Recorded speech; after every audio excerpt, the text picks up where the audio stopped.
Happy birthday, America. Today, July the 4th, 2020, you are officially 244 years old. That's pretty old for a human, but for a nation, that's still pretty young. You had your humble origins in migrations from other countries long before 1776 ever occurred. One could argue that it goes all the way back to the time that the land bridge or ice bridge spanned from the chilly coasts of Siberia all the way over to what is now Alaska. When the expansion from there went further east and south, down to the furthest tip of South America, where Chile and Argentina end. At some point, the fierce Norwegians, Norsemen, braved the cold water of the Atlantics to come to this new land, leaving but few, yet undeniable footprints upon this frontier.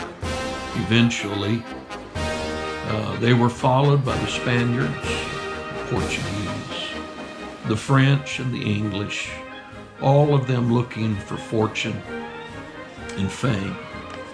Yet the real sense of permanence to America's shores didn't come until the Pilgrims arrived on the land that is now referred to as Massachusetts, not looking for gold, not looking for fame, but looking for freedom. Freedom to worship God according to their own consciences, to worship God according to what they read in the scriptures, and not dictated by a faith that was established by the state and that which was connected to Rome. Truly, it could be said of this group that the sufferings of this present life was not worthy to be compared with the glory that would come for future generations. And they did suffer. Harsh winters, massacres from the natives, famine, disease. It was not a very romantic endeavor. Yet out of these godly and hardy men and women came a prosperous nation that others wanted to exert control over and to benefit from their labors.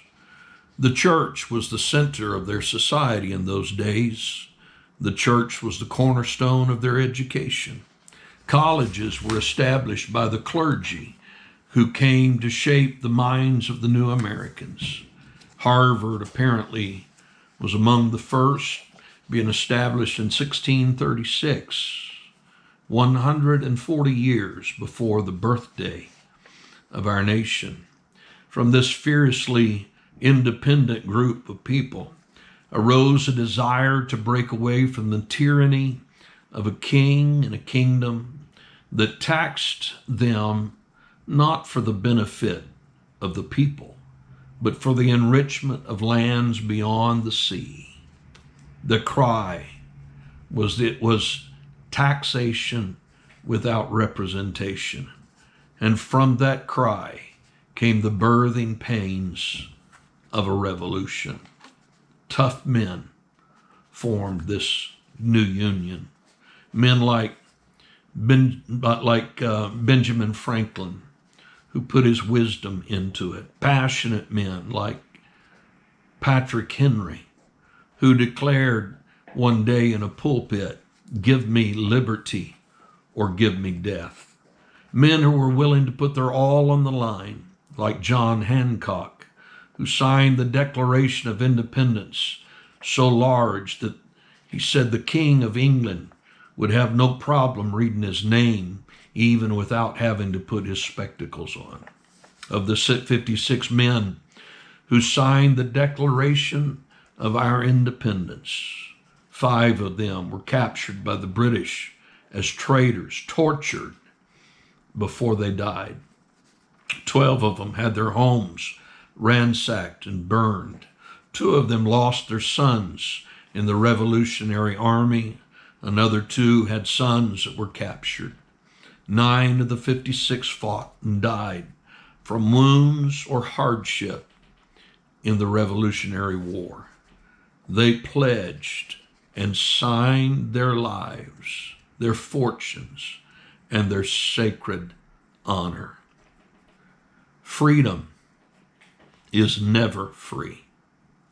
Much of the governing documents of the newly formed republic was written with the wholesome character and integrity of General George Washington in mind.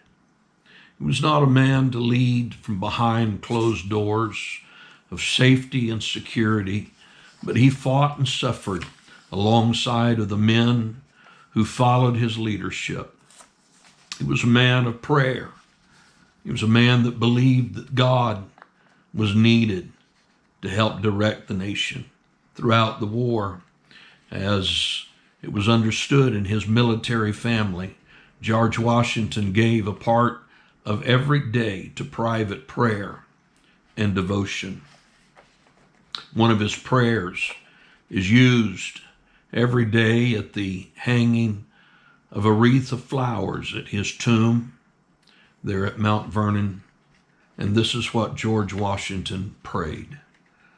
I now make it my earnest prayer that God would have the United States in his holy protection, that he would incline the hearts of the citizens to cultivate a spirit of subordination and obedience to this government, to entertain brotherly affection and love for one another, for their fellow citizens of the United States at large, and particularly the brethren who have served in the field. Finally, that he would most graciously be pleased to depose us all, to do justice, to love mercy, to demean ourselves with that charity, humility, and pacific temper of mind, which were the characteristics of the divine author of our blessed faith, and without an humble imitation of whose example in these things we can never hope to be a happy nation. Amen. Britain did not accept defeat readily. After the surrender at Yorktown, 1781, they set up trade embargoes to throttle the life out of the young United States of America. Pirates were allowed to plunder with impunity. The British set up stockades, blockades around the harbors to prevent ships from trading essential goods to the nation. In the War of 1812, we Americans took on the much superior British Armada in order to establish our financial freedom. After a long bombardment between ships near modern-day Baltimore, Francis Scott Key woke up early one morning to this question: whose flag is going to be waving this morning, the Stars and Stripes or the British flag?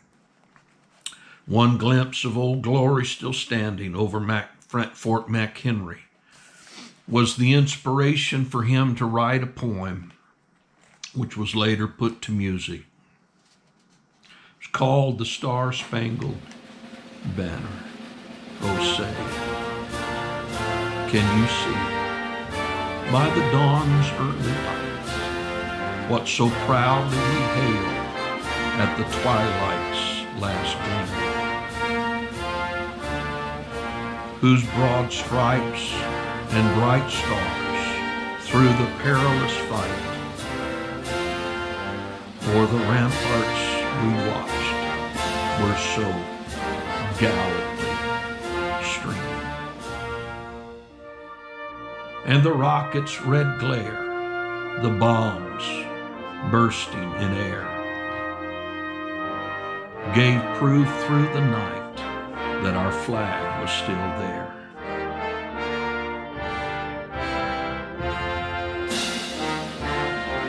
Oh, say, does that star-spangled banner yet wave o'er the land of the free and the home of the brave?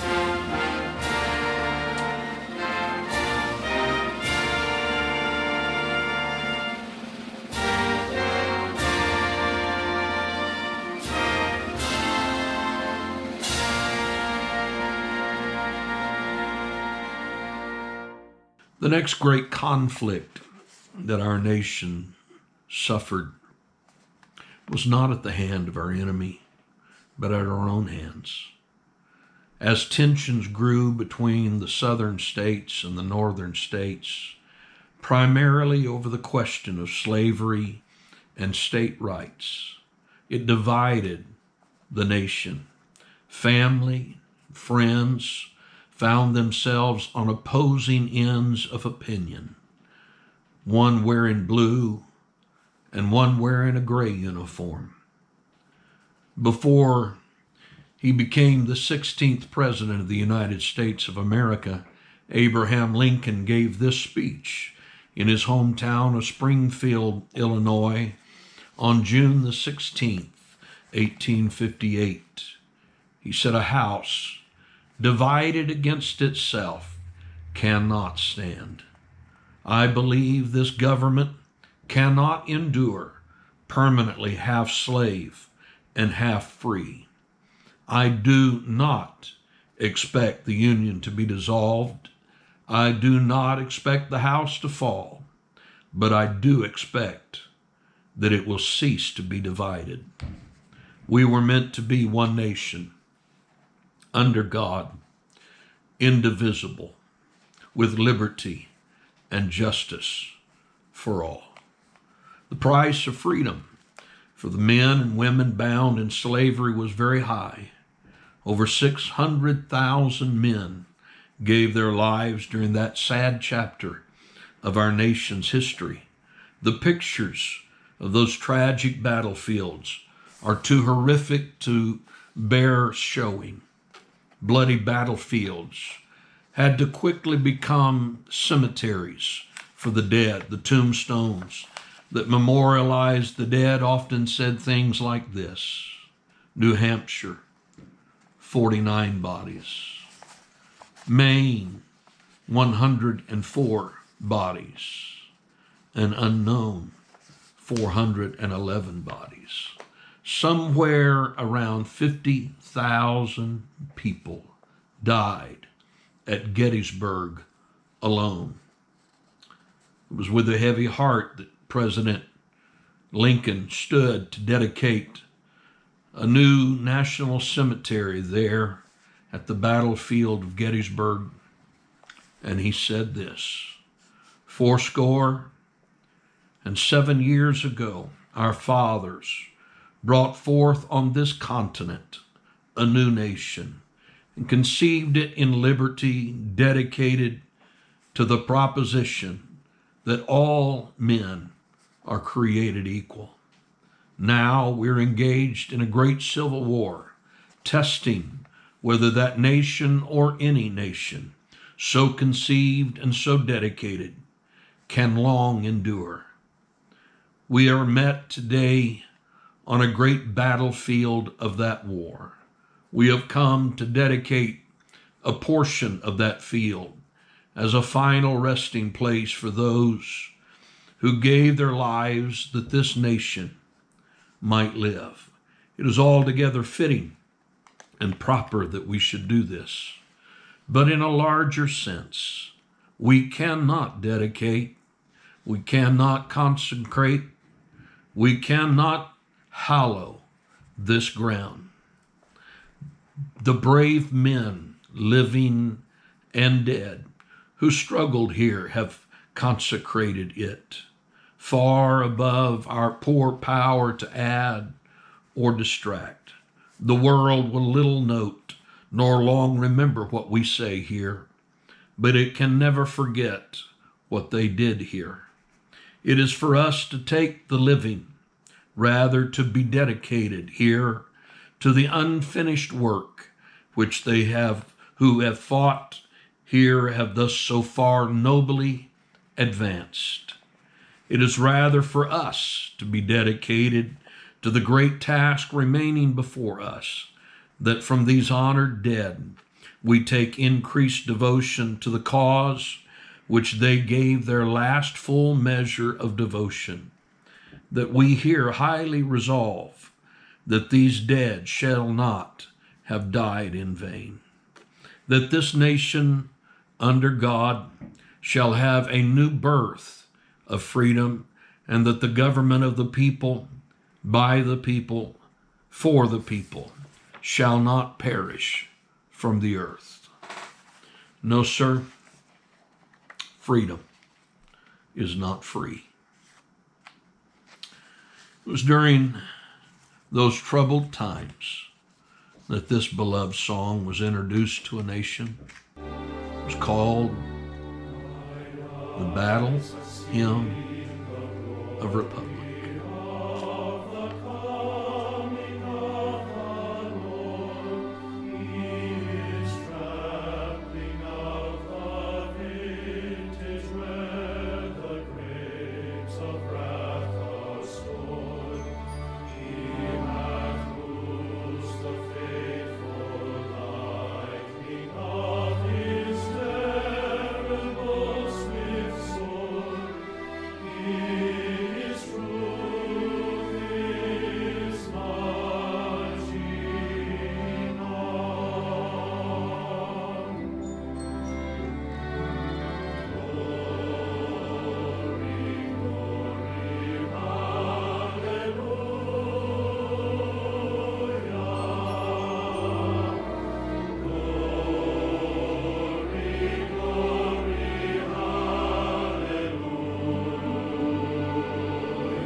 America's fought a lot of wars, more now on foreign soil than those in defense of our own borders. 1914 saw Europe torn apart in what was then called the Great War. 20 million people would die before that war was over. 116 of them came from the shores of the United States of America. 1917, the United States joined the conflict and helped bring an end to the war in 1918. From that, we became the peacemaker of a world that had been torn and full of strife. And we thought it was all over until 1939. Came the Second World War, the war to end all wars. America attempted to be a neutral party in what seemed to be another European war until December the 7th, 1941. The Japanese launched an attack from the air, bombing our Navy base in Pearl Harbor, Hawaii, and in the process destroyed 18 ships, killing 2,403 Americans, and America was at war again. We rose to the challenge to our freedom and fought on two fronts: the Pacific theater, Asian theater, all the way down through the Philippines, all the way through those areas we fought, and the European front, there on the shores of England, France, Germany, we fought and gave our lives. Before it was all over with, 400,000 American boys died. But the death toll of that war, when it was totaled up, was over 85 million souls. Since then, it's been Korea, Vietnam, Iraq, Afghanistan, all to help others to have the freedom that we have been privileged to experience. So when you hear the fireworks explode this weekend, remember it's America that they're representing. It's the echoes of long ago gunfire, long ago bombs bursting in the air, all sounds that were meant to remind us of freedom.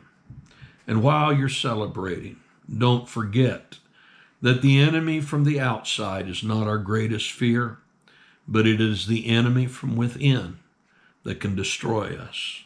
The infighting, the race baiting, the violent mobs that seek to destroy our history that was purchased by blood. That's what America has to be concerned about in the 21st century. More than anything, more than ever before, we need God to bless America. Appreciate your freedoms, and don't forget to pray for America. Happy birthday, America. God bless America. Let